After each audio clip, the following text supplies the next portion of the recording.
Assalamualaikum warahmatullahi wabarakatuh. Perkenalkan, nama saya Adam Juanda Saputra dengan NIM 2411155 dari Prodi Pendidikan Agama Islam Fakultas Tarbiyah kelas 4F. Nah, di sini saya akan menyelesaikan studi kasus dari mata kuliah Fikih Muamalah, yaitu saya akan ke kasus pertama, yaitu konsep harta dan aset digital. Nah, jadi legitimasi cryptocurrency dan NFT sebagai objek, Nah, selanjutnya itu ada latar belakang, yaitu perkembangan teknologi blockchain yang merupakan melahirkan cryptocurrency dan NFT dan menjadi aset digital yang diperdagangkan secara global. Nah, yaitu dapat menimbulkan perbedaan pendapat ulama. Jadi di dalam analisis ini berfokus dengan konsep mal dan ada juga mal mutakawam, ada juga gharar dan maisir. Ada juga konsep mal dalam fikih muamalah. Pengertian mal. Apa sih pengertian mal itu? Harta yang dimiliki nilai ekonomi dapat dimiliki, dimanfaatkan dan diakui syariat. Jadi di sini ada juga syarat mal mutakawam yang di dalamnya ada bernilai ekonomi, dapat dimiliki, bermanfaat, halal dimanfaatkan dan diakui syariat. Selanjutnya ada analisis cryptocurrency dan NFT. Nah, di dalam cryptocurrency ini ada kelebihan dan kekurangannya, yaitu kelebihannya bernilainya ekonomi dan dapat diperdagangkan serta kepemilikannya jelas melalui blockchain, dan kekurangannya itu sangat volatil dan banyak juga spekulasi, dan ada juga underlying aset belum jelas pada sebagian aset kripto. Nah, selanjutnya ada NFT-nya. Nah, NFT itu adalah aset digital unik dan juga di dalamnya juga ada kelebihan dan kekurangannya juga. Dan kelebihannya itu bukti kepemilikannya itu digital dan bernilai ekonomi. Terus kekurangannya itu harga sangat spekulasi dan rentan memanipulasi harga pasar. Nah, terus analisis hukum mal mutakawam, yaitu di dalamnya ada yang memenuhi syarat dan ada juga yang tidak memenuhi syarat. Terus kita akan bahas yang dapat memenuhi syarat. Nah, apabila manfaatnya jelas, kepemilikannya jelas, dan digunakan secara halal, tidak digunakan yang secara haram ataupun yang tidak.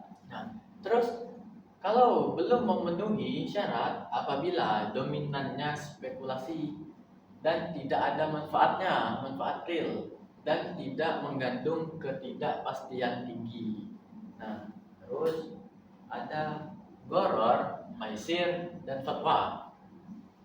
Gharar, kita sudah tahu gharar itu ketidakjelasan. Nah, pada kasus ini ketidakjelasan nilainya, kedua volatilitasnya tinggi dan risikonya yang sangat besar.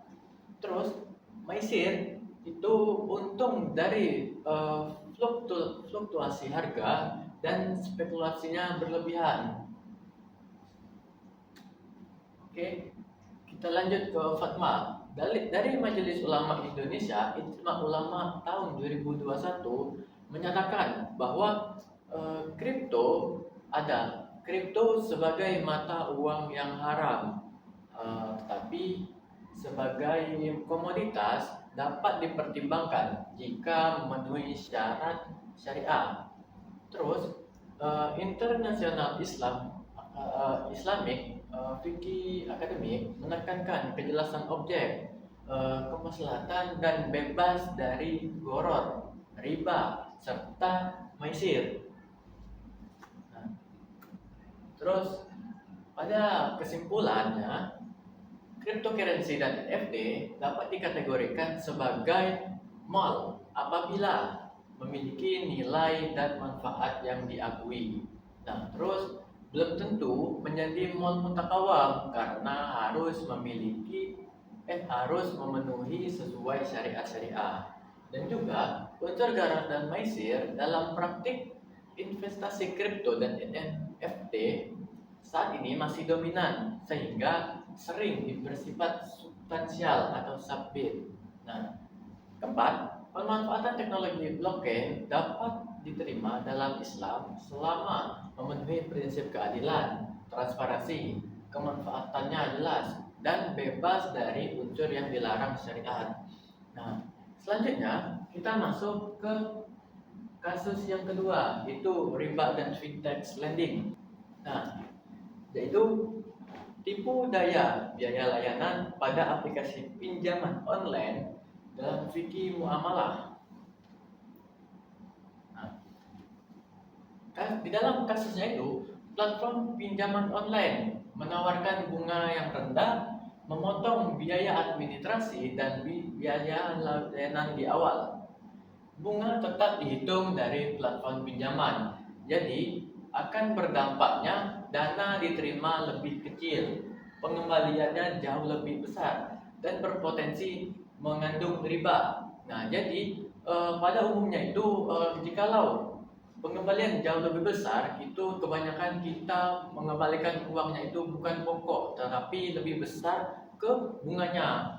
Jadi seperti yang orang pada katakan bahwa lebih capek membayar bunganya daripada membayar pokoknya dan berpotensi di dalamnya mengandung riba. Nah, analisis fikih muamalah. Nah, akad qard. Akad qard ini adalah akad tolong-menolong dan tidak boleh mengambil keputusan. Di dalam dalil Al-Quran surah Al-Baqarah ayat 275 menyatakan bahwa Allah menghalalkan jual beli dan mengharamkan riba. Nah, adapun analisis jenis riba, yaitu riba qard dan riba nasi'ah. Riba qard itu tambahan yang disyaratkan sejak awal dan juga biaya layanan menjadi keuntungan perusahaan. Terus kita lanjut ke riba nasi'ah. Riba nasi'ah adalah tambahan karena waktu pembayarannya dan juga bunga dihitung berdasarkan tenor pinjamannya. Nah, ujrah yang sah dan riba. Jadi ujrah yang halal itu adapun biaya operasionalnya nyata, transparan, nominalnya wajar, dan tidak dipengaruhinya waktu. Nah, selanjutnya ada riba yang haram. Riba haram di dalamnya itu ada persentase dari pinjaman, disamarkan sebagai biaya layanan menjadi keuntungan perusahaan dan bertambahnya karena waktu. Dewan Syariah Nasional atau Majelis Ulama Indonesia Fatwa nomor 117 DSN MUI nomor 2 tahun 2018 menyatakan bahwa prinsip pembiayaan syariah itu tidak mengandung riba, tidak mengandung gharar, tidak mengandung maisir, dan menggunakan akad syariah. Nah, dan biaya berdasarkan jasa nyata atau ujrah tadi. Nah, jadi kesimpulan dari kasus ini adalah biaya administrasi itu boleh jika merupakan operasional real. Terus biaya layanan yang menjadi keuntungan perusahaan termasuk riba, dan pemotongan dana di awal disertai bunga atas platform pinjaman menimbulkan ketidakadilan atau bunga tadi. Nah, terus praktik tersebut mengandung riba qard dan riba nasi'ah yang sudah saya jelaskan tadi, karena sehingga bertentangan dengan prinsip fikih muamalah. Nah, jadi selanjutnya kita akan bahas kasus yang ketiga, yaitu pinjam meminjam dan fitur pay letter. Adapun kasus itu konstruksi akad dan skema denda akumulatif pada fitur pay letter. Kasusnya itu, fitur paylater memudahkan pembelian secara cicilan.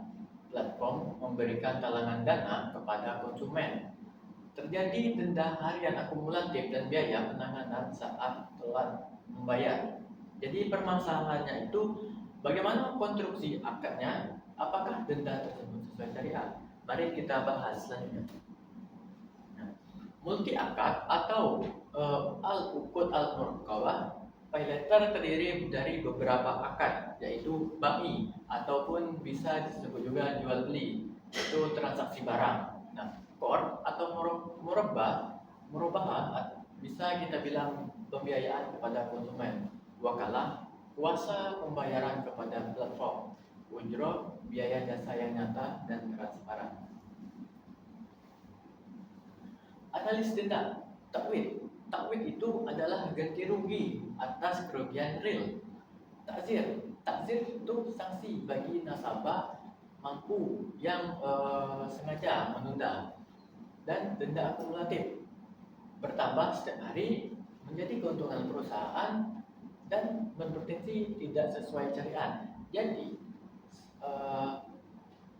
jika kita berbelanja setiap hari tetapi kita terlambat terus membayarnya, nah itu menjadi keuntungan bagi perusahaan yang kita pinjam tadi, karena bunganya bertambah terus setiap hari dan akan berpotensi tidak sesuai dengan syariat.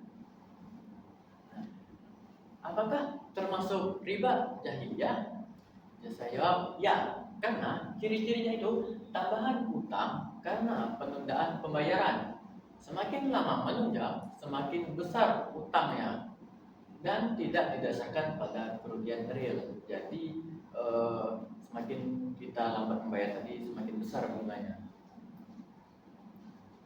Fatwa DSN MUI. Dewan Syariat Nasional Majelis Ulama Indonesia, Fatwa nomor 17 DSN MUI nomor 9 tahun 2000 menyatakan bahwa sanksi hanya bagi nasabah mampu yang sengaja menunda. Dana sanksi untuk dana nasional bukan keuntungan lembaga. Fatwa nomor 117 DSN MUI nomor 2 tahun 2018, pembiayaan berbasis teknologi harus bebas dari riba, garar, dan maisir.